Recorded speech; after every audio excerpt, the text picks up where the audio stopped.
आपका विश्वास जितना दृढ़ होगा, भगवान को मिलने में उतनी आसानी होगी।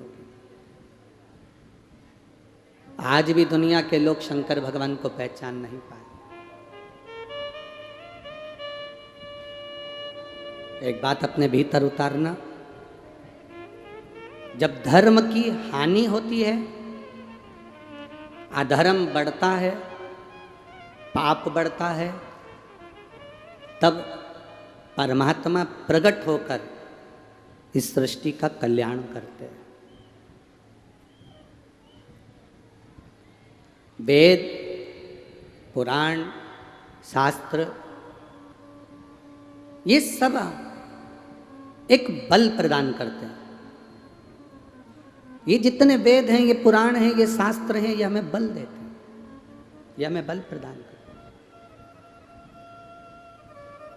जब चारों तरफ हाहाकार मच गया था, सनातन धर्म को नीचे दबा दिया गया था, वेद पुराणों को बांध बांध कर पटक दिया गया था, लोगों को मंदिर छुड़वा दिया गया था, मंदिर कोई ना जाए, देवालय कोई ना जाए, शिवालय कोई ना जाए, जब चारों तरफ हाहाकार मचा, हमारे सनातन धर्म को बिल्कुल नीचे लाकर छोड़ दिया कि मंदिर मत जाओ, भगवान कुछ नहीं होता, धर्म कुछ नहीं होता, वेद कुछ नहीं होते, पुराण कुछ नहीं होता, शास्त्र कुछ नहीं होता। तब मेरे भोले बाबा की कृपा से जगत गुरु शंकराचार्य जी ने इस पृथ्वी पर जन्म लिया था और इस विश्व का कल्याण किया। जब मंदिर, देवालय, शिवालय, सनातन धर्म, वेद, शास्त्र, इन सब को नीचे दबा दिया, पटक दिया, बंद कर कर रख दिया, लोगों को मंदिर जाने से मना कर दिया, इधर उधर जाने से मना कर दिया, भजन करने से मना कर दिया, लोगों ने कहा ये तो सब ढोंग है, प्रपंच है, और सनातन धर्म को बिल्कुल नीचे कर दिया। तब जगत गुरु शंकराचार्य जी का अवतार हुआ और उन्होंने पूरे भारत का भ्रमण कर कर 4 पीठ का निर्माण करा। 4 पीठ 4 दिशा में मेरे जगत गुरु शंकराचार्य जी ने विराजमान करी। इसलिए आज भी जगत गुरु शंकराचार्य जी की जो 4 पीठ 4 जगह पर बनी हुई है, उस पीठ पर जो शंकराचार्य बैठते हैं उनमें शंकर का ही एक तत्व विराजमान होता है, शिव का एक तत्व विराजमान, वो शंकर का एक तत्व विराजमान कर कर जगत का कल्याण करते हैं। अब दुनिया के लोग उनको राजनीति में घेरें, चाहे उनके राजनीति के प्रसंग में घेरें, ये दुनिया का काम है, पर जगत गुरु शंकराचार्य जो 4 पीठ पर बैठे होंगे, जगत गुरु शंकराचार्य जो 4 पीठों पर विराजमान है, ये शिव तत्व से विराजमान। जब जब धर्म की हानि होती है, तब परमात्मा किसी न किसी रूप में अवतार लेता है, आते हैं। कोरोना महामारी आई, पूरा विश्व हाहाकार में मच गया, लोग मरने लगे, तकलीफ भोगने लगे। तब पूरी दुनिया में श्रीमद् भागवत होती थी, राम कथा होती थी, गीता जी होती थी, विष्णु पुराण होती थी, देवी पुराण होती थी, पर शिव महापुराण नहीं होती थी। होती थी क्या? फिर बाबा ने कहीं कृपा कर कर भोलेनाथ ने इस शिव महापुराण को कली काल के लिए, इस कलयुग में घोर तकलीफ के समय पर मेरे बाबा ने शिव महापुराण को जनमानस में प्रकट किया और इस शिव महापुराण को सुनकर दुनिया के लोगों के हृदय में तृप्ति का भान।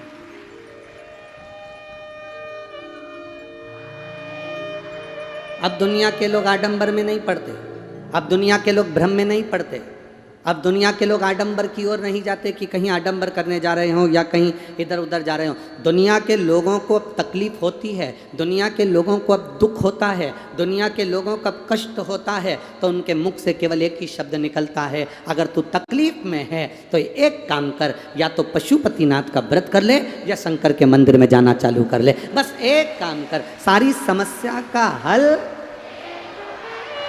एक लोटे जल से तेरी दुख, तेरी तकलीफ, तेरा कष्ट मिट जाए। शिव को जिसने पहचान लिया उसका जीवन सार्थक।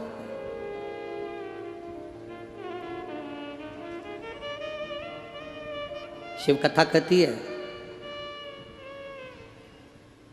राजा सगर के पुत्र आसमंज, जिसके भाई 60,000 कपिल मुनि के श्राप के द्वारा जलकर भस्म हो गए।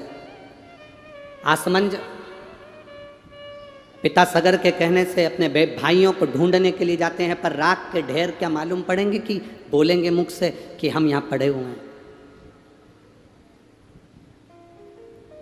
किसको मालूम कि 60,000 राख के ढेर बन गए मेरे भाई और वो मिल नहीं रहा है, वो प्राप्त नहीं हो रहा है। असमंज की बुद्धि में, विवेक में आ नहीं पाया कि मैं करूं तो करूं क्या, भाइयों को ढूंढ ढूंढ के थक गया, अब मिलेंगे कैसे।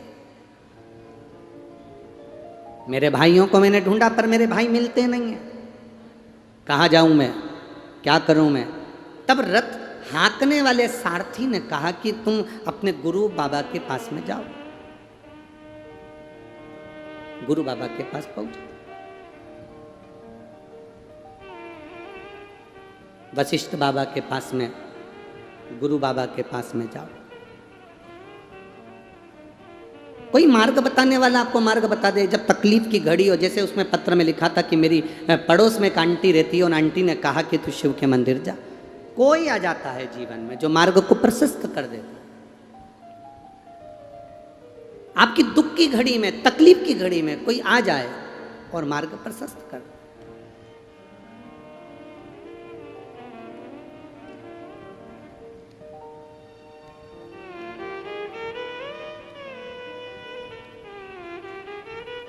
और याद रखना, दुख की घड़ी में आकर अगर कोई तुम्हारे मार्ग को प्रशस्त करे तो समझ जाना कि ये दुख की घड़ी में जो मेरे साथ में खड़ा होकर कह रहा है कि तू शंकर के मंदिर जाया कर, एक लोटा जल चढ़ाया कर, पशुपति व्रत करा कर, शिव मंदिर में जाकर झाड़ू पोछा लगा लिया कर, शंकर जी के मंदिर में जो निर्माल्य पड़ा होता है उस निर्माल्य को उठाकर विसर्जन कर आया कर।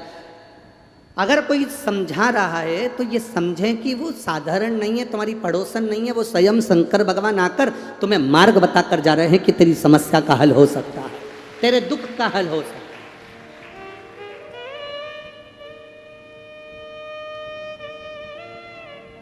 पर हम उस बात पर विचार नहीं करते। सारथी ने रथ चलाते चलाते असमंज से कहा, महाराज तुम्हारे भाई नहीं मिल रहा है, 60,000 भाई तुम्हारे प्राप्त नहीं हो रहे, तो तुम अपने गुरु के पास जाओ। किसी सदगुरु की शरण हमें फल दे जाती है। गुरु मिले ना मिले, गुरु दिखे ना दिखे, गुरु की दृष्टि पड़े ना पड़े, पर जहां गुरु है उस भूमि पर भी अगर आप पहुंच गए, जिस जगह पर गुरु बैठा है उस धरा पर भी आप पहुंच गए, तो गुरु की कृपा, गुरु के चरण की रज तुम्हारे भाग्य की रेखा को बदल सकती है। अगर सच्चा गुरु है तो, सच्चा गुरु है तो बदलेगी। और मालूम पड़े कहीं का गड़बड़ गुरु है तो हो गया कल्याण तुम्हारा। नहीं तो आज का जमाना, गुरु फिरे बाजार में हमसे दीक्षा लेओ, नरक पड़ो चाहे स्वर्ग जाओ, पर माल हमी को देओ। नहीं तो आज के गुरु तो ऐसे हो गए कि माल चाहिए बस, आप क्या करें उससे मतलब नहीं। आप स्वर्ग गए कि नरक गए गुरु को मतलब नहीं।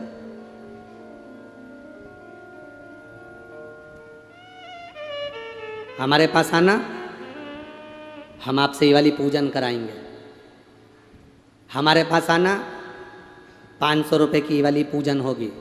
हमारे पास आना, 1000 रुपये की ये वाली पूजन होगी। हमारे पास आना, तुम्हारे घर में बंधन किसी ने कर दिया, हम ऐसा कर देंगे कि तुम्हारा बंधन कट जाएगा। तुम्हारे ऊपर किसी ने भूत की छाया कर दी, इसलिए तुम्हें तकलीफ आ रही है।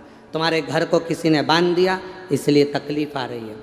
कहीं किसी ने भूत छोड़ दिया तो तकलीफ आ रही है। शिव महापुराण की कथा कहती है, शंकर भगवान शमशान में रहते हैं क्योंकि उनके ससुर ने उनको श्राप दिया था कि शिव तू शमशान में रहेगा। शमशान में रहने वाले शंकर भगवान को अड़भंग अघोरी कहते हैं। आप शंकर भगवान को 1 लोटा जल चढ़ाते हो तो दुनिया में किसी की सामर्थ्यता नहीं कि कोई तुम्हारे ऊपर विद्या कर दे या तुम्हारी दुकान बांध दे या घर बांध दे।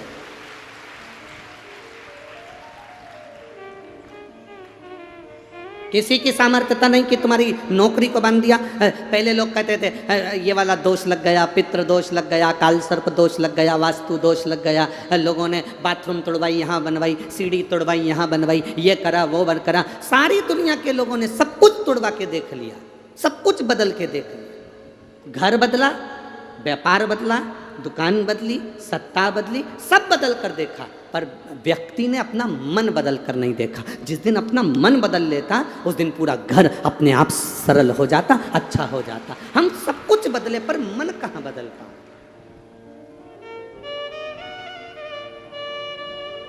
आज के व्यक्ति ऐसे हो गए कि कहीं का ऐसा महाराज मिल जाए जो ऐसी भभूति उठा के फेंक दे और नीचे से सोने के घड़े निकल जाए। ए भाई, ए छत्तीसगढ़ की जीजियों, छत्तीसगढ़िया सबले बढ़िया। तो मेरी छत्तीसगढ़ की जीजियों और मेरे छत्तीसगढ़िया जी जाओ, एक बात याद रखना, गड़ा हुआ धन अपने आप नहीं मिलेगा, थोड़ी मेहनत करना पड़ेगी, संघर्ष करना पड़ेगा और दुख की घड़ी में भी मुस्कुराकर आगे बढ़ना पड़ेगा। अपनी मेहनत का धन चाहिए।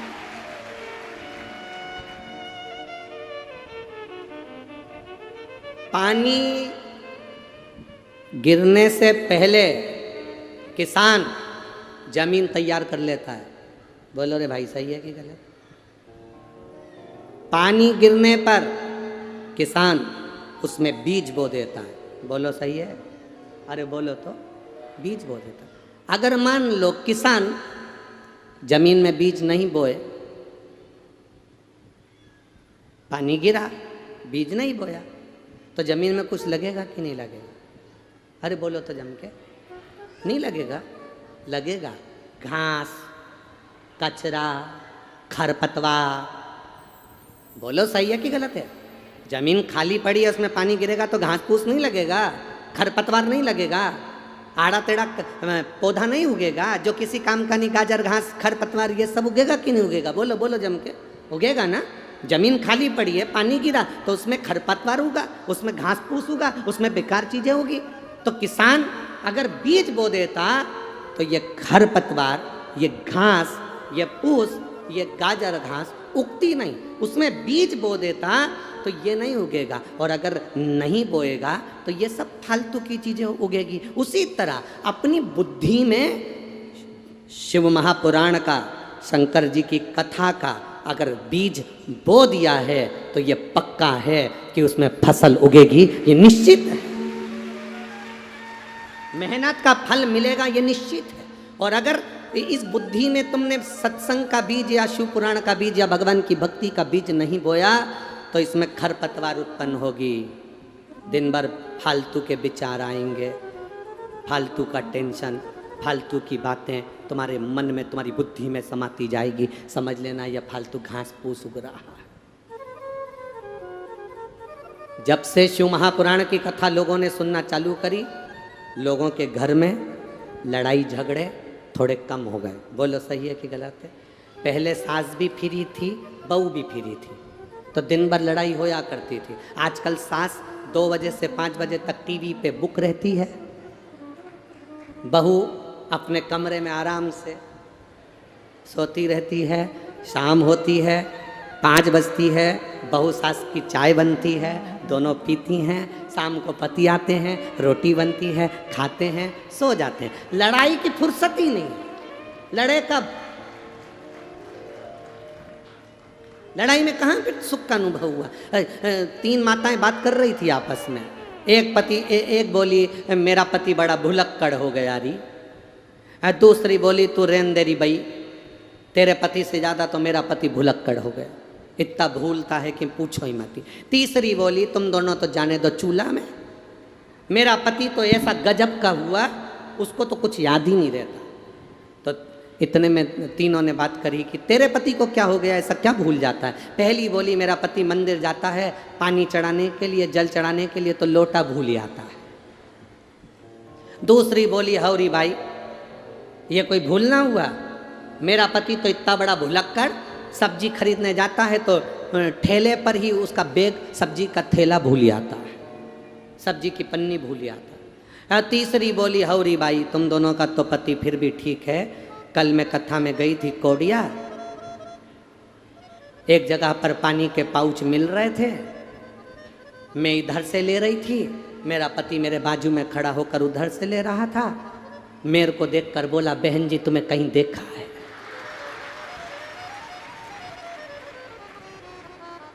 अब बताओ इन तीनों में सबसे ज्यादा भुलक्कड़ किसका पति है?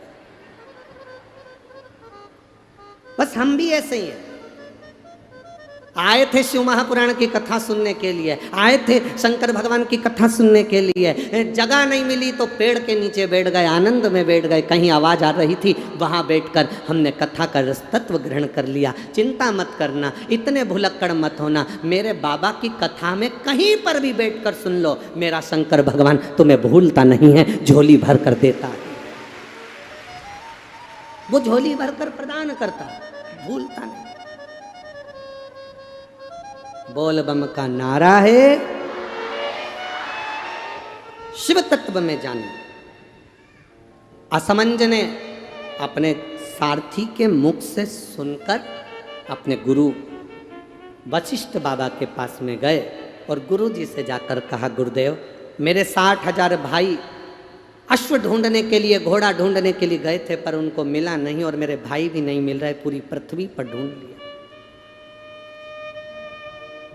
नहीं मिला। आप कुछ कृपा करो ना गुरुदेव। वशिष्ठ बाबा ने कहा, एक काम करो, रुको तुम, जरा अच्छे से सुनना। गाय का कंडा, कंडा जानते हो? छत्तीसगढ़ में कंडा ही बोलते हैं कि गोबरी बोलते हैं?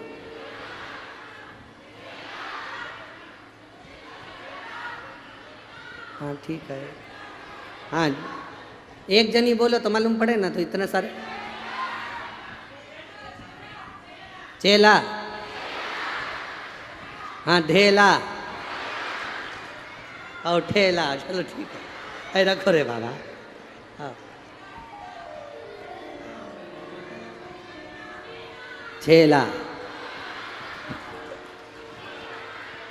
चेना, ओ रे दादा।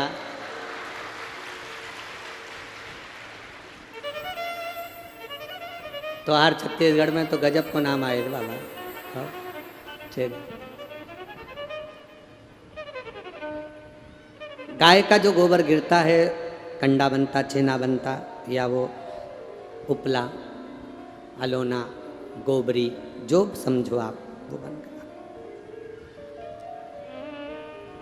पितरों को घी में गुड़ मिलाकर, शक्कर मिलाकर धूप देते हैं। वो धूप का प्रारंभ कहाँ से हुआ वो समझना।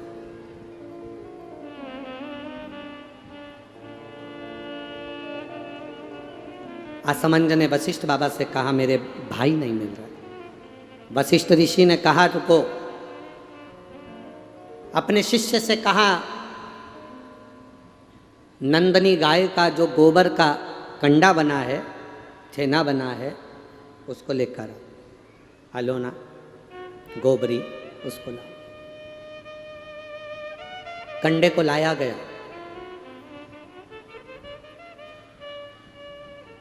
अग्नि में जलाया गया। जलाकर असमंज के सामने उसको रखा गया। उसमें नंदनी गाय के दूध का घी बनाकर उस कंडे पर छोड़ा गया। कंडे में से जो धुआं निकला, जो धूप निकली, जो तरंग निकली, जो सुगंध निकली, वशिष्ठ बाबा ने असमंज से कहा, सुनो, ये तरंग, ये धुआं, ये गंध इस कंडे की, गाय के गोबर के कंडे की, उस घी की तरंग जहां जा रही है वहां तुम जाओ। इस तरंग, इस सुगंध के पीछे पीछे जाना, तुम्हें तुम्हारे भाई प्राप्त हो जाएंगे। असमंज उस तरंग सुगंध के पीछे पीछे पीछे पीछे पीछे पीछे खुशबू लेते हुए सुगंध धुएं के पीछे पीछे जाने लगा।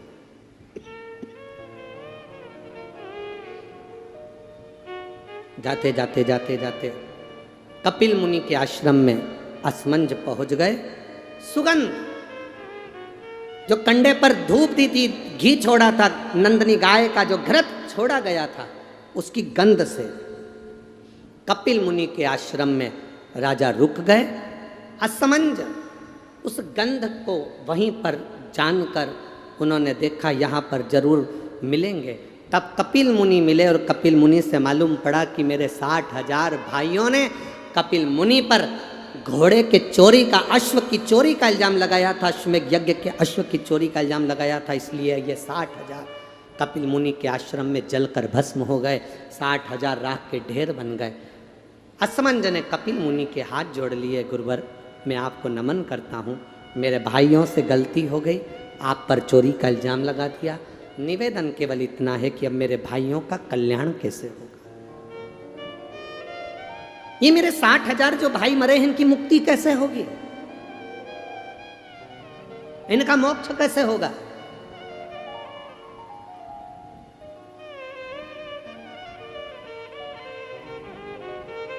कपिल मुनि ने कहा ब्रह्मलोक से गंगा पृथ्वी पर लेकर आना। गंगा का जल जब कपिल मुनि कहते हैं मेरे आश्रम में आएगा तो ये 60,000 राख के ढेरों का कल्याण गंगा का जल कर जाएगा। ये गंगा का जल 60,000 राख के ढेर का उद्धार कर जाएगा। गंगा का जल लाना चाहिए। आसमंज गंगा जी लाने में समय लगेगा, पहले तुम तुम्हारा घोड़ा लेकर जाओ, अश्व लेकर जाओ और तुम्हारे पिता सगर से अश्वमेध यज्ञ की पूर्णाहुति करवाओ, उसके बाद में गंगा लाना। अश्व लेकर असमंज चले, पर असमंज घर नहीं गए, वशिष्ठ बाबा के घर पर पहुंच गए। वशिष्ठ ऋषि के यहाँ जाकर असमंज ने हाथ जोड़कर कहा गुरुदेव तुमने जो कंडे पर घी छोड़ा था, गाय का जो घी छोड़ा था, उसकी जो गंध उठी थी, वो गंध ने मुझे अपने भाइयों से मिलवा दिया। आपसे एक निवेदन है गुरुदेव। गुरु जी बोले, वशिष्ठ बाबा बोले बोलो असमंज क्या चाहते हो। असमंज ने कहा गुरुवर एक आशीर्वाद संसार के लोगों के लिए दे दीजिए कि गाय के गोबर के कंडे पर, गाय के गोबर के छेना पर, अलोनी पर, इस कंडे पर जो घृत गाय का घी छोड़ेगा या गुड़ शक्कर उस पर छोड़ेगा, उसकी गंध उसके पितरों को तृप्त कर दे और पितरों का आशीर्वाद उसके घर पर मिल जाए। ये मुझे वर दीजिए, ये मुझे वर प्रदान करिए। आप लोगों में से कितने लोग हैं जिनके घर में कंडा जलाकर धूप दी जाती है? हाथ हिलाओ जरा। सभी लोग हैं, बहुत सारे। ठीक है, रखिए रखिए रखिए, जरूरी है। श्राद्ध पक्ष में ये दुनिया के लोग भले हंसे हमारे सनातन धर्म पर, दुनिया के लोग भले हमारे सनातन धर्म पर उंगली उठाएं कि कंडा जलाकर धूप छोड़ने से क्या पूर्वजों को मिल जाती है, घी शक्कर छोड़ने से क्या हमारे पूर्वजों को प्राप्त हो जाती है। दुनिया के लोग कितना भी हंसें, दुनिया के लोगों को ये ज्ञान होना चाहिए कि गाय के घी में, गाय के कंडे में जब अग्नि तपती है और गाय का घी जब कंडे पर डलता है तो हमारे पूर्वजों को वो तरंग प्राप्त होकर हमें वर प्राप्त होता है और हमारे जीवन का कल्याण होता है, हमारे जीवन का सुख प्राप्त होता है।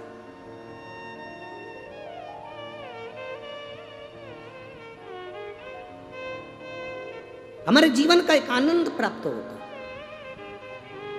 गोपितर शिव महापुराण की कथा कहती है, फल मिलता है।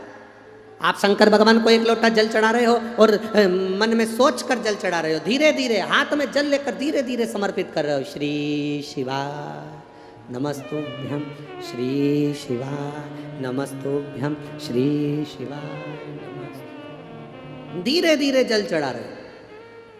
कई लोग कहते हैं कि शंकर जी पे चढ़ा हुआ जल क्या महादेव को प्राप्त होता है? क्यों नहीं होता, क्यों नहीं होता? आप दिल से, ये एक पत्र आया देखिए,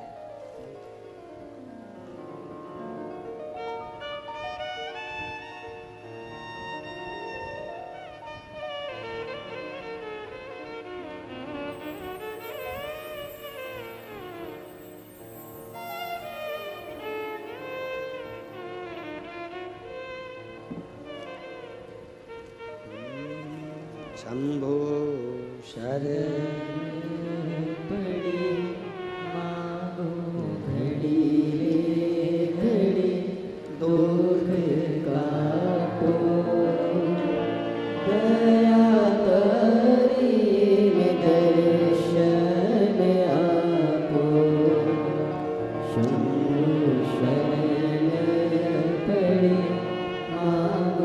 घड़ी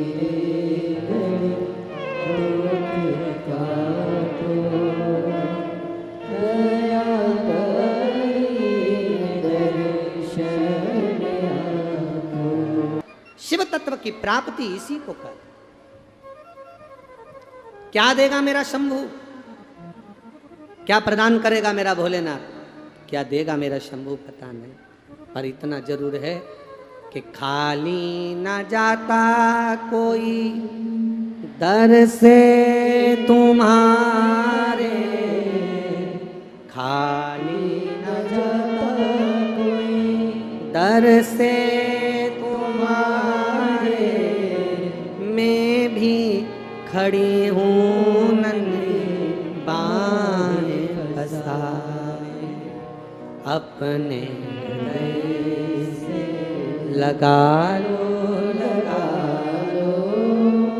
गिरा जा रहा हूँ, उठा लो भोले अपने दर से अब तो न टालो, गिरी जा रही हूँ, उठा लो। असमंज को वशिष्ठ बाबा से निवेदन करा, वशिष्ठ बाबा ने वर दे दिया, गाय के गोबर पर जो गाय का घी कंडा जलाकर छोड़ेगा, उसके पितृ, उसके देवता, उसके कुल देवी देवता उस पर कृपा करेंगे और उसका जीवन सार्थक करेंगे। घर आए, पिता को अश्व दिया, अश्वमेध यज्ञ पूर्ण हुआ, अश्वमेध यज्ञ पूर्ण। आप लोगों को मालूम होगा आरती के बाद कपूर क्यों जलाया जाता है? जितने लोग कथा सुन रहे हैं बड़े भाव से उत्तर दें। आरती के बाद कपूर क्यों जलाया जाता है, किस लिए जलाया? बहुत सावधानी से कथा सुनिए, जीवन की सार्थकता देने वाली कथा है।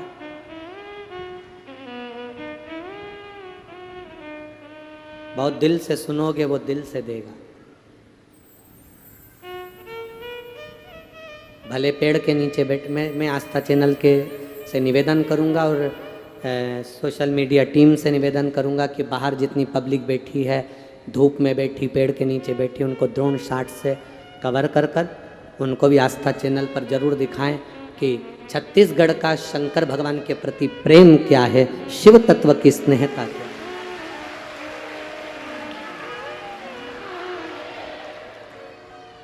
शंभू की कृपा। आरती के बाद कपूर क्यों जलाया जाता है? शिव महापुराण की कथा कहती है आरती होने के बाद मंदिर, देवालय, शिवालय, पूजन, कथा, सत्संग में कपूर जलाने का एक कार्य इसलिए है, कपूर अश्वमेध यज्ञ की पूर्ण आहुति का फल प्रदान करता है और हमें अश्वमेध यज्ञ का फल मिलता है, इसलिए कपूर को आरती के बाद जलाया जाता है।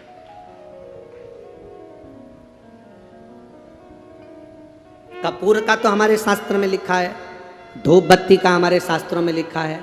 हमारे शास्त्र में धूप बत्ती, अगरबत्ती, कपूर आदि का पूजन का सामान का लिखा है, पर आज तक हमारे शास्त्र में ये नहीं लिखा कि मोमबत्ती क्यों जलाई जाती है। और जो लोग मोमबत्ती जलाने का कहते हैं, धर्म परिवर्तन करने का बोलते हैं और कहते हैं कि मोमबत्ती जलाओ, तो उनसे पूछना कि इसके जलाने का कोई प्रमाण है क्या? मोमबत्ती जलाने का कोई प्रमाण है क्या? हमारे पास कपूर जलाने का प्रमाण है, गाय के गोबर का कंडा जलाने का प्रमाण है, गाय का घी अग्नि में डालकर जलाने का प्रमाण है, तिल, जौ, धूप जलाने का प्रमाण है, लकड़ी संबिता जलाने का प्रमाण है, हमारे यहाँ धूप बत्ती जलाने का प्रमाण है, पर हमारे यहाँ पर मोमबत्ती जलाने का प्रमाण नहीं है। हमारे सनातन धर्म का आनंद पाने का प्रमाण। कोई कितना भी लोभ दे, कोई कितना भी लालच दे, कोई कितना भी समझाए तुमको और कहे कि इस धर्म को छोड़ो, सनातन धर्म को, मंदिर जाना छोड़ो, हमारी ओर आओ, उससे कह देना तू मेरे यहाँ आना छोड़ दे, पर मैं मंदिर जाना नहीं छोड़ूंगी, क्योंकि शिव ने मुझे दिया, शंकर ने मुझे प्रदान किया। और यह विश्वास कहता है, शिव महापुराण की कथा का विश्वास कहता है, जितने लोग कथा में आए हो आप लोग, कुछ ना कुछ मेरे शंकर भगवान ने तुमको जल चढ़ाने पर पशुपति व्रत करने पर कुछ ना कुछ जरूर दिया होगा, तो तुम कथा में पहुंचे हो, नहीं तो कौन आता साहब? क्यों आएगा? किस लिए आएगा? उसने दिया तो आप। महाराज, अरे लुटा दिया भंडार काशी वाले, कर दिया माला माल काशी वाले।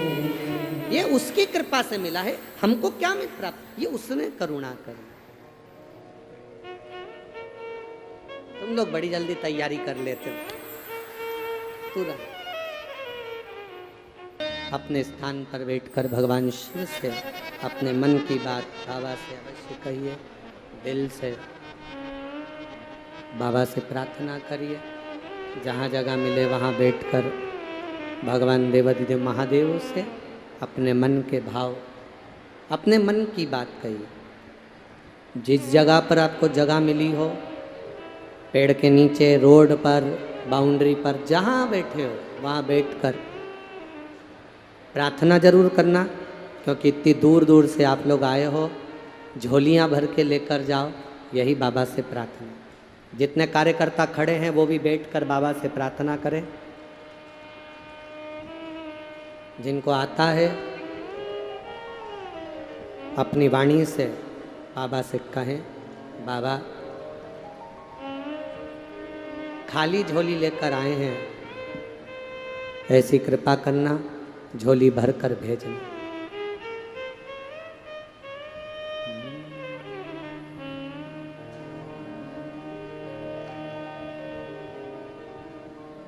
श्री शिवा नमस्तु, श्री शिवा नमस्तु,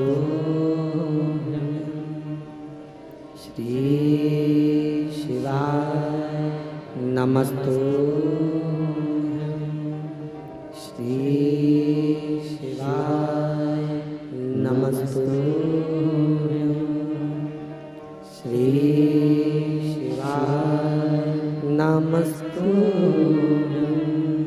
भोला सब दुख काटो हमारा, ओ भोला सब दुख काटो हमारा।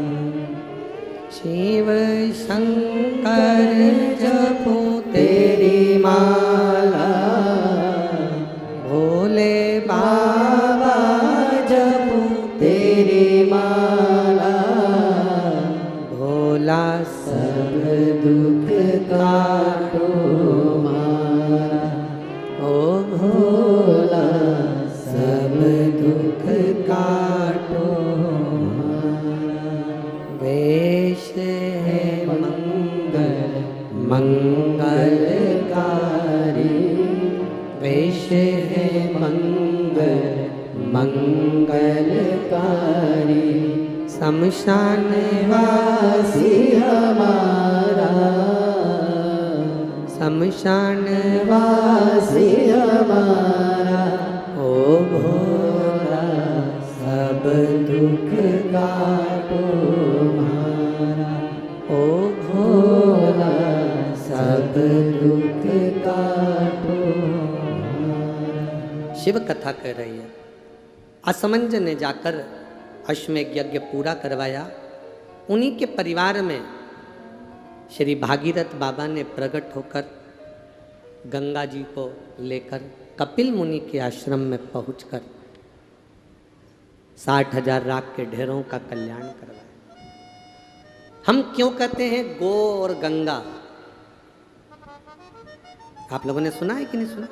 ये शब्द लोगों के मुंह पर रहता है, गो गंगा गो गंगा। गो गंगा का मतलब क्या होता है कि गंगा को लाने के लिए गौ माता के कंडे पर जलाए गए घी की गंध से जो 60,000 राख के ढेर मिले थे, तब जाकर गंगा मैया पृथ्वी पर प्रकट हुई थी। इसलिए गो गंगा का प्रमाण हमारे यहाँ शास्त्र वर्णन कर,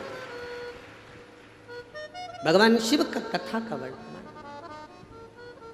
अब जरा ध्यान देना, बड़ी सुंदर एक कथा गोपितर्षु महापुराण की कथा के अंतर्गत है।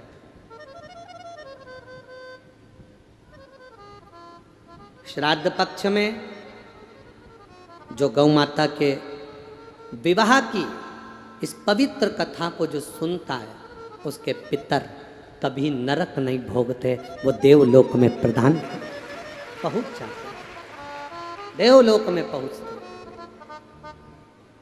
शायद छत्तीसगढ़ के इतिहास में पहली बार गाय माता की विवाह की कथा आप लोग सुनेंगे। आप लोगों ने सुनी है क्या कभी कि गाय का विवाह किसके साथ हुआ था, उसके बच्चे कितने हुए थे? और मुझे लगता है कि केवल छत्तीसगढ़ नहीं, जितने लोग आस्था चैनल पर, जितने लोग फेसबुक यूट्यूब पर कथा सुन रहे हैं, उन सबको ये मालूम होना चाहिए कि गौ माता का विवाह कब हुआ था, गौ माता का विवाह किसके साथ हुआ था, उनके पति का नाम क्या है और पितरों से उनका संबंध क्या। क्यों गौ माता को रोटी दी जाती है और कहा जाता है कि पितरों की मुक्ति का उपाय?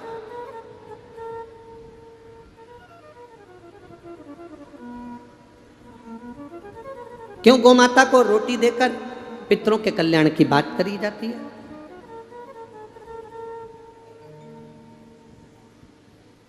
गौ माता को ग्रास देकर पूर्वजों के कल्याण की बात करी जाती है।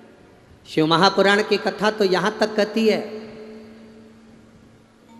आपके पास में श्राद्ध करने के लिए कुछ भी नहीं है, 16 श्राद्ध में अगर आपको एक ब्राह्मण को भोजन कराने के लिए धन भी नहीं है, किसी बहन बेटी को देने के लिए कुछ भी नहीं है, अगर 1 रुपया भी आप अन्नदान में नहीं कर सकते हो, तो शिव महापुराण की कथा कहती है कहीं घास लगी हो, उस घास को हाथ से नोचकर खींचकर गाय माता के अगर मुख में भी दे दिया जाए तो पितरों को श्राद्ध के बराबर फल प्राप्त हो। शैलेंद्र वर्मा ग्राम गोंडी जिला दुर्ग से आई हैं। कहीं बैठी हैं? कहीं बैठी हुई हैं? कहीं बैठी हो तो हाथ हिला सकती हैं। दिख गई क्या? कहाँ पर है? अच्छा पीछे हैं। बच्चे को लाइयो। गुरुदेव 5 साल डॉक्टरों को दिखाया, 6 साल दिखाया, 7 साल डॉक्टरों को दिखाया, 8 साल दिखाया, संतान का सुख नहीं था। 9 साल डॉक्टरों को दिखाया, संतान का सुख नहीं था। टेस्ट में भी करवाया, 11 साल निकल गए, संतान का सुख नहीं था। 12 साल निकल गए, संतान का सुख नहीं था। 14 साल निकल गए, संतान का सुख नहीं था। 16 साल निकल गए, संतान का सुख नहीं था। तब 17वां वर्ष आया। एक बार टीवी पर कथा सुनकर सफ़ेद आंकड़े की जड़ को कमर में बांधा, पशुपति व्रत करा, पंडाल में बैठकर कथा सुनी, झोली पसार कर बाबा से आप श्री शिवाय नमस्तुभ्यम बोलते हो, बाबा से प्रार्थना कर कर गई और गर्भ ठेरा। बाबा की कृपा से संतान का सुख प्राप्त हुआ। मैं बच्चे को लेकर आई हूँ, प्रणाम करती हूँ। हर हर। बच्चे को थोड़ा सा ऊंचा कर दो, हाँ दिख जाएगा। कैमरे वाले आप बच्चे को दिखा दें एक बार। हर हर महा। बैठिए। श्री शिवाय नमस्ते। शिव तत्व की प्राप्ति है। बोल बम का नारा है। अरे लुटा दिया भंडार। बैठिए। कर दिया माला मान का शिव तत्व कह रहा है। गो पितर शिव महापुराण की कथा कह रहे।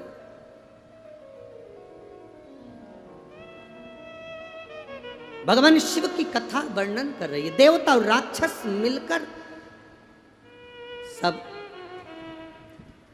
चारों तरफ जब हाहाकार असुरों ने बढ़ा दिया, तब सारे देवता एकत्रित होकर ब्रह्मा जी के पास गए। ब्रह्मा जी से निवेदन करा। ब्रह्मदेव, ब्रह्मा जी,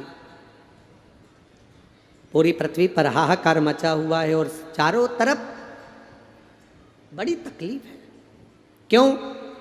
असुरों ने अपना राज्य बढ़ा रखा है और इंद्रलोक पर भी उन्होंने काबू कर रखा है। इंद्रलोक,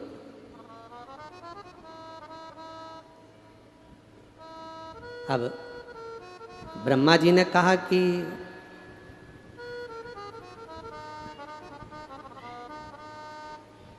क्या चाहते हो? ये असुरों का राज्य कम हो जाए। देवताओं का राज्य फिर स्थापित हो जाए। धर्म की अधर्म का, प्राणियों में विश्व का। अब विश्व का कल्याण कब होगा? जब तुम्हारे अपने घर का पहले कल्याण हो। हम अंदर से दुखी हैं, हम अंदर से तकलीफ में हैं, हम अंदर से कष्ट में हैं, और हम विचार करें कि विश्व का कल्याण हो जाए। नहीं, पहले भीतर का सुख, भीतर का आनंद प्रकट होना चाहिए।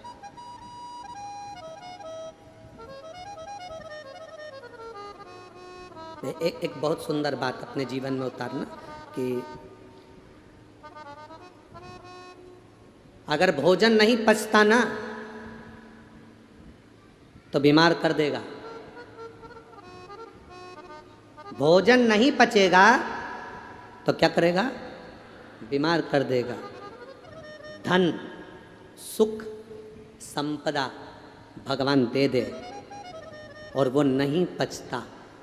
कई लोगों को धन नहीं पचता है, अहंकार आ जाता है, गलत जगह पर जाना चालू कर देते हैं, गलत मार्ग की ओर चले जाते हैं। भोजन नहीं पचता तो बीमार कर देगा। धन, सुख, वैभव आने पर नहीं पचता तो वो पापी कर देगा। पाप कर्म करवाए, गलत काम करवाए। ज्ञान नहीं पचता तो अब वो अभिमानी बना देता है।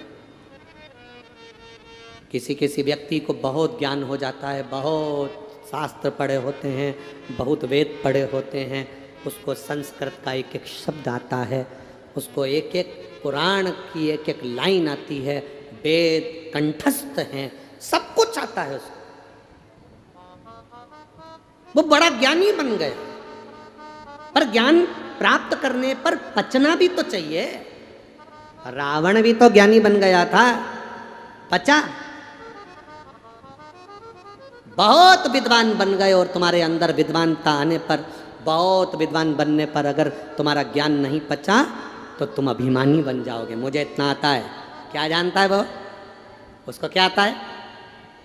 उसको क्या प्राप्त होता है? संस्कृत बोलना आती नहीं, एक शब्द आता नहीं, वेद शास्त्र पुराण जानता नहीं, केवल अपनी अपनी बात कहता। मतलब तुम ज्ञानी, और ज्ञानी पुरुष बनने के बाद तुम ज्ञान को पचा नहीं पा रहे। जिसका ज्ञान पचता नहीं वो अभिमानी बन जाता है। अभिमानी।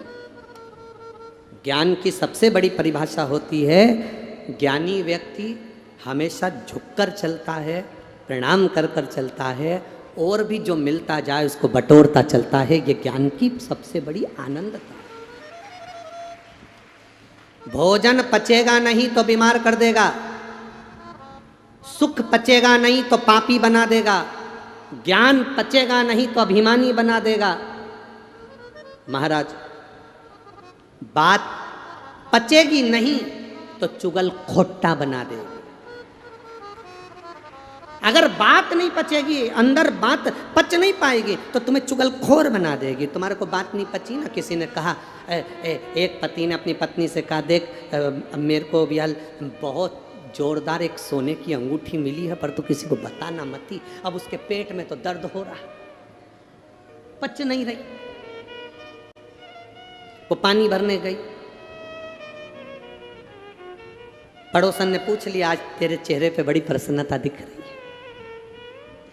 बस बता नहीं सकती। अब ये बोलने की जरूरत है? ये बता नहीं सकती। आखिरी में पड़ोसन ने खोद खोद के पूछ लिया और इसने कह भी दिया, तो किसी से बोलना मती, कथा में गई थी तो सोने की अंगूठी मिली थी। अब वो बात फेल। भोजन नहीं पचता, बीमार कर देता है। सुख, वैभव, सत्ता, धन नहीं पचती तो वो पापी बना देती है। ज्ञान नहीं पचता तो अभिमान बना देता है। बात नहीं पचती तो चुगलखोर बना देता है। और दुख जिंदगी में आया और वो नहीं पचा तो हमें निराशवान बना देता है। दुख को जो पचा गया वो विद्वान, श्रेष्ठ बन जाता, अग्रण्य हो जाता। भी पचना चाहिए, दुख भी पचना।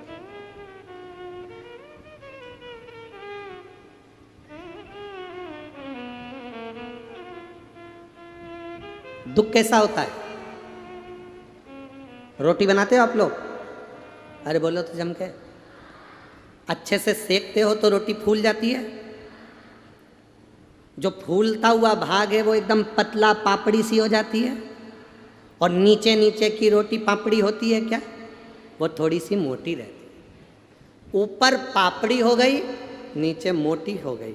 ऊपर की जो पापड़ी है ना, वो कितनी भी खा लो, कितनी भी खा लो, पेट नहीं भराता।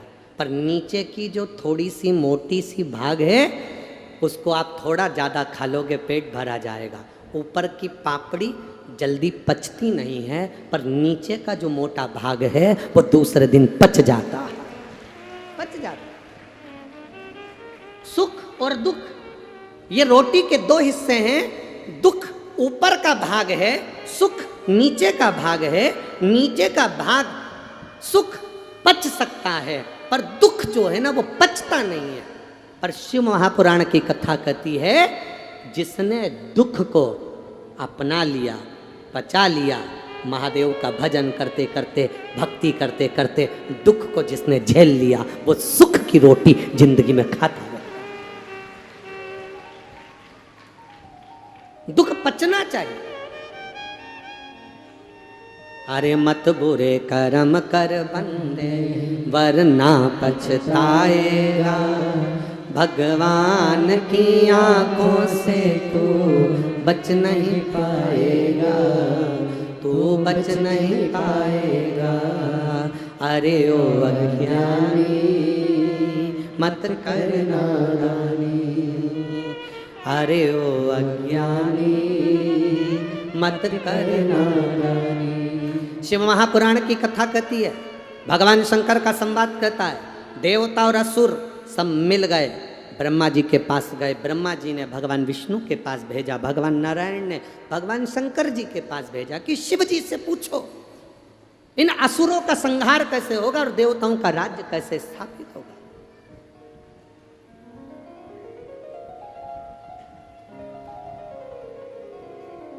ब्रह्मा, भगवान विष्णु, इंद्र, वरुण, गरुण सब शिव जी की शरण में गए, हाथ जोड़कर प्रार्थना करी। शंभो शरणे पड़े, मांगो घड़ी घड़ी, दुख काटो दया करी दर्शन। भगवान से प्रार्थना कर रहे हैं कि हमारे दुख को काट दीजिए। आप में से कितने लोग हैं जो शंकर जी के मंदिर रोज जाते हैं? हाथ उठाओ जरा, पीछे वाले भी। हाँ ठीक है, रखो रखो। आप में से कितने लोग हैं जो शंकर जी के मंदिर में झाड़ू पोछा लगा देते होंगे? हाँ ठीक है, रख लो रख लो रख लो।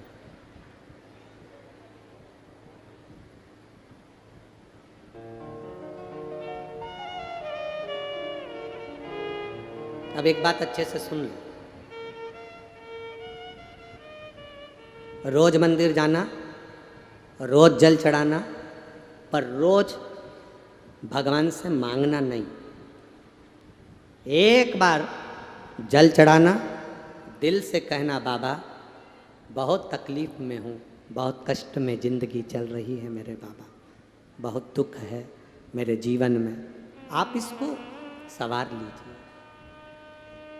बहुत तकलीफ की जिंदगी चल। एक बार कहना, और एक बार कहकर रोज रोज मंदिर जाना, रोज रोज जल चढ़ाना। पर बाबा से कहना मती, एक बार कह दिया ना फिर साधेगा, वो साधे। जितनी माताएं पेड़ के नीचे बैठी हैं, दुकानों में बैठी हैं, धूप में बैठे हो, गर्मी में बैठे हो, आप सब जब कथा के पंडाल से जाओ, शिव महापुराण के इस पंडाल को छोड़कर जाओ, जहां बैठे उस जमीन को छोड़कर जाओ, तब मेरे देव अधिदेव महादेव से कहकर जाना, भोला सब दुख का तुम्हारा, ओ भोला सब दुख का। उससे प्रार्थना कर कर जाना, उससे विनती कर कर जाना, उससे निवेदन कर कर जाना। जब हम उससे प्रार्थना कर कर जाएंगे, विनती कर कर जाएंगे, निवेदन कर कर जाएंगे, तो वो सुनेगा।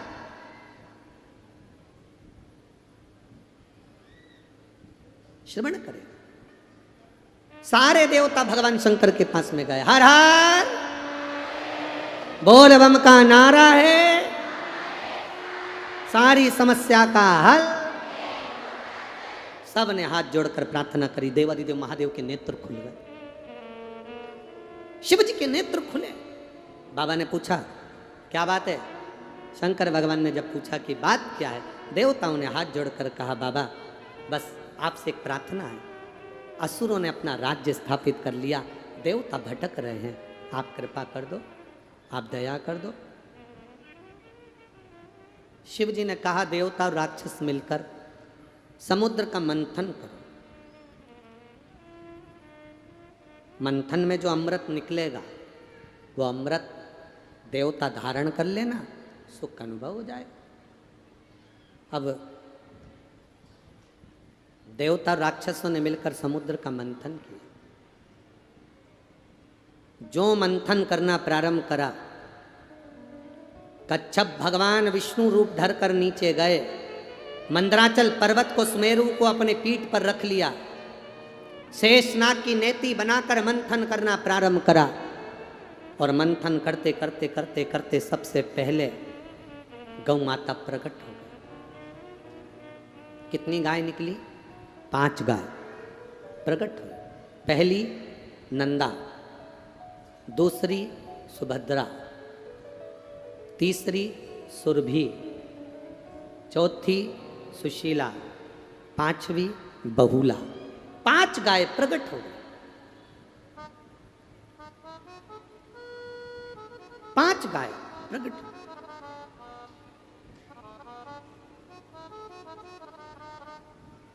सुरभि, सुशीला, बहुला, जब ये नंदा सुभद्रा प्रगटी, और उसके बाद जो निकला वो विष निकला। विष देवादिदेव महादेव के पास चले गए।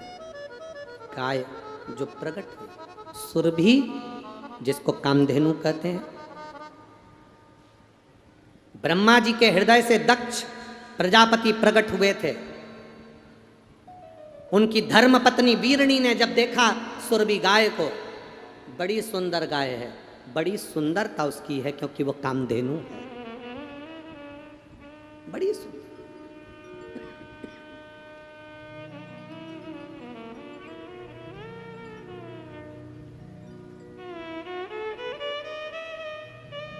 आज के ज़माने में इतनी सारी गौशालाएं खुली हैं, गौ माता की रक्षा की बात दुनिया के लोग करते हैं। प्रत्येक राजनीतिक मंच पर गाय माता की जय घोषणा होती है। गाय के लिए बहुत सारे नियम भी बनते हैं, गाय के लिए धन भी आता है, गौ माता की रक्षा के लिए बहुत पैसा भी आता है, पर गौ माता तक वो पैसा पहुंच नहीं पाता। बोलो री जीजियों, सही है कि गलत है? आता तो है पर गौ माता तक पहुंच नहीं पाता।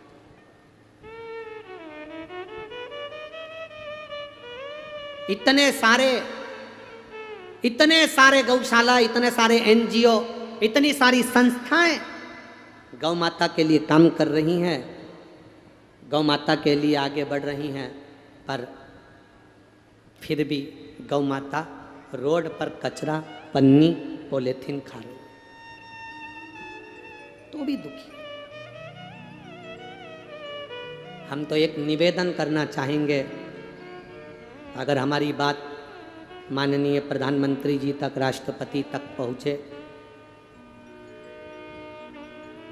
तो हम तो इतना सा कहना चाहेंगे, आप गौ माता के लिए कुछ कर रहे हैं ना कर रहे हैं वो अपनी जगह पर है, बस इतना सा निवेदन है, नर्सरी क्लास से लेकर 10th क्लास तक बच्चों की पाठ्य पुस्तिका में एक गौ माता का भी सब्जेक्ट चालू कर देना चाहिए, एक गौ माता का विषय चालू कर देना चाहिए।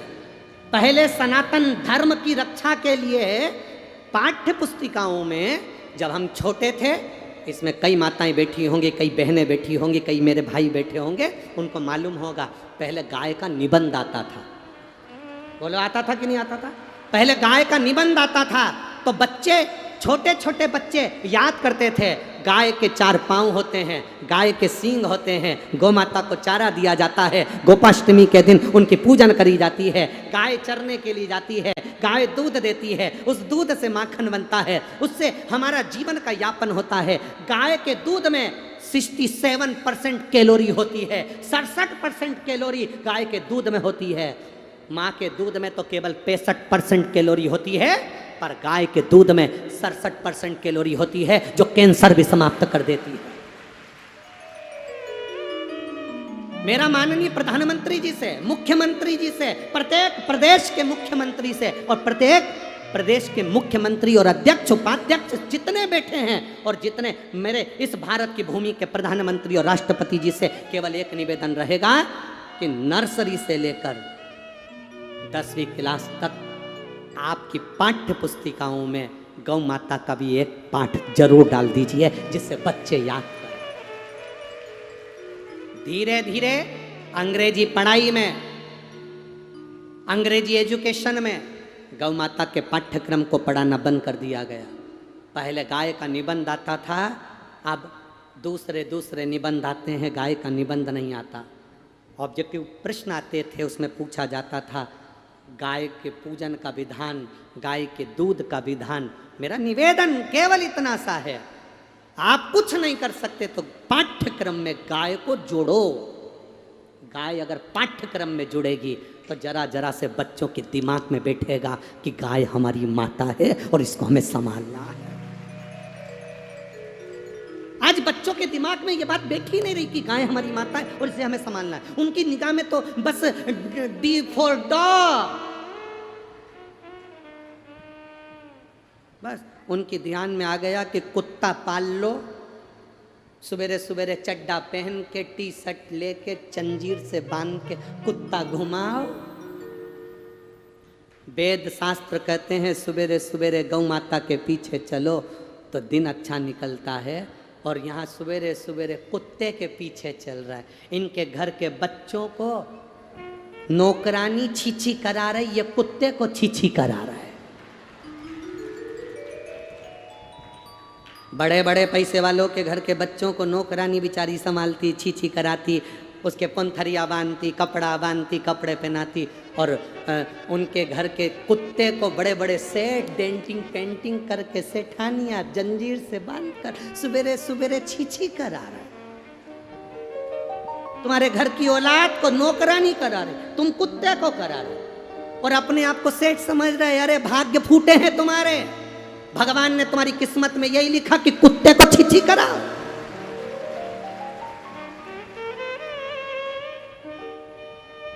तुम्हारे भाग्य में लिखा भगवान ने कि सवेरे से उठना और कुत्ते को छीछी कराना, कुत्ते को घुमाना।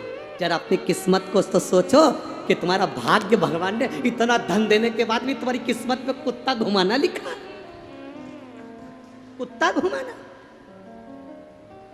मेरा माननीय प्रधानमंत्री और राष्ट्रपति जी से बस यही निवेदन, और मुख्यमंत्री जी से भी यही निवेदन रहेगा कि आपके इस पाठ्यक्रम में एक पाठ गौ माता का जोड़ दीजिए, जिससे आने वाली पीढ़ी सनातन धर्म के लिए जागृत हो सके, तब सार्थक होगा।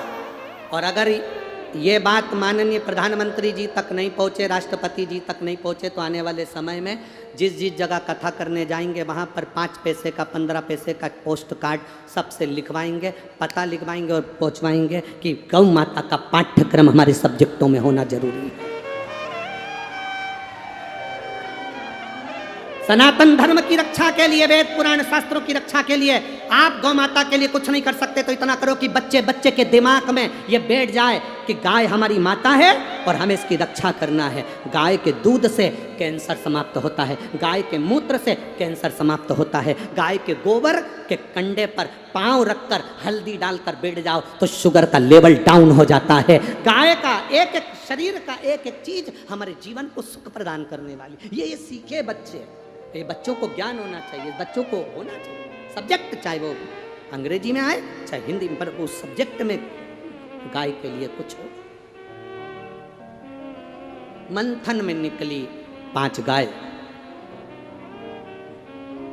और मेरा निवेदन आपको, अगर ये बात अच्छी लगी हो तो आज की कथा में से काटकर पूरे भारत की इस भूमि पर एक एक व्हाट्सएप पर, एक एक सोशल मीडिया पर, एक एक सोशल मीडिया पर, एक एक व्हाट्सएप पर, एक एक इंस्टाग्राम पर ये चलना चाहिए कि सनातन धर्म में गौ माता के लिए भी एक सब्जेक्ट हमारे पाठ्यक्रम में होना चाहिए।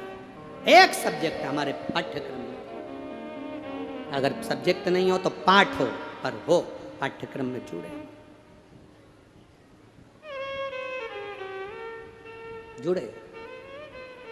और महाराज शिव महापुराण की कथा वर्णन कर रही है।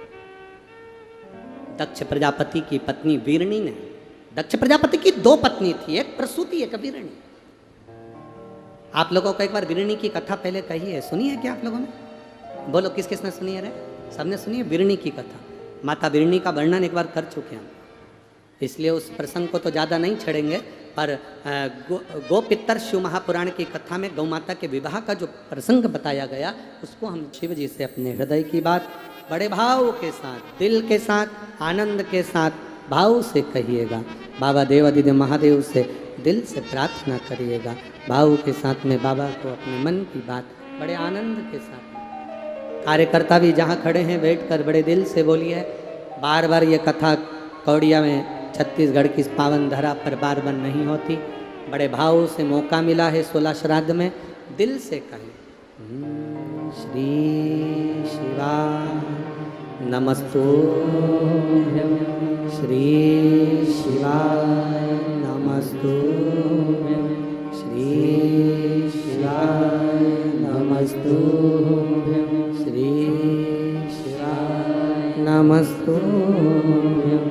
भोला सब दुख काटो मारा, ओ भोला सब दुख काटो मारा, शिव शंकर जपो तेरी माला, भोले बाबा जपो तेरी माला, भोला सब दुख काटो मारा, ओ भोला सब दुख काटो मारा।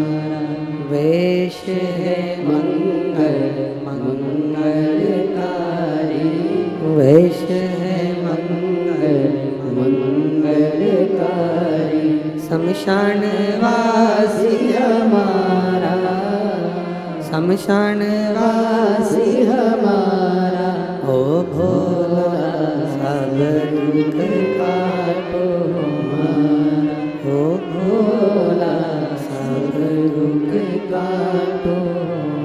शिव कथा कहती है महाराज, सुरभि गाय को दक्ष प्रजापति की पत्नी वीरणी ने देखा। देखी है वीरणी, आनंद पाया। चरित्र में ब्रह्मा जी ने सृष्टि की रचना करी है, अर्धनारीश्वर स्वरूप धारण किया है, ब्रह्मा विष्णु महेश तीनों आनंद पाए हैं। गौ माता के विवाह की जो कथा है, कल सोमवार भी रहेगा और श्राद्ध पक्ष का बड़ा सुंदर भाव रहेगा। कर पूरे देशवासियों को विदेशवासियों को गौ माता के विवाह का प्रसंग सुनने का बड़ी ललकता रहेगी। जितने आस्था चैनल पर सुन रहे हैं, जितने फेसबुक यूट्यूब पर सुन रहे हैं, अपनी अपनी तरफ से, हमारी तरफ से सबको निमंत्रण, कल गौ माता के विवाह का प्रसंग सुनकर अपनी जिंदगी को सार्थक करिए। गौ माता के विवाह का प्रसंग सुनकर अपने आनंद को पाइए। कल गौ माता के विवाह की कथा 16 श्राद्ध के इस अवसर पर गोपितर शिव महापुराण की कथा का रसतत्व होगा। अभी तक आपने पार्वती जी का कन्यादान करा, सीता जी का कन्यादान करा, राधा जी का कन्यादान करा, रुक्मणी जी का भागवत में कन्यादान करा। कल पूरे देशवासियों को हमारी तरफ से भाव से बहुत बहुत आनंद से निमंत्रण कि कल श्राद्ध पक्ष में दिल से, चाहे आप यहाँ करें, चाहे ऑनलाइन करें, चाहे जैसे करें, दिल से कल गौ माता का भाव से कन्यादान, चाहे ऑनलाइन करें, चाहे यहाँ करें, दिल से कन्यादान करें। और भाव के साथ में श्राद्ध पक्ष भी है, आनंद के साथ कल गौ माता के विवाह प्रसंग और कन्यादान के क्रम को अपन सुनेंगे। जो लोग बिटले सेवा समिति को सहयोग राशि दे रहे हैं उनसे कहना है कल कन्यादान गौ माता का कर गौ माता की रक्षा हेतु अपने जीवन की सार्थकता पाएं।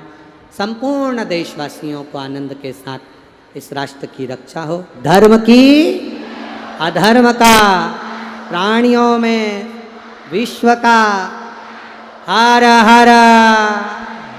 आज भगवान अर्धनारीश्वर के स्वरूप में आनंद में ब्रह्मा विष्णु महेश का दर्शन। कल कथा के प्रसंगों को फिर आगे बढ़ाएंगे। गोपितर शिव पुराण की कथा लेते हुए आगे बढ़ते हुए अपने जीवन को सार्थक करेंगे। हर जय जय से राधे। सभी भक्तों को हर हर महादेव सदा जैसे कृष्णा श्री शिवाय नमस्तोभ्यम।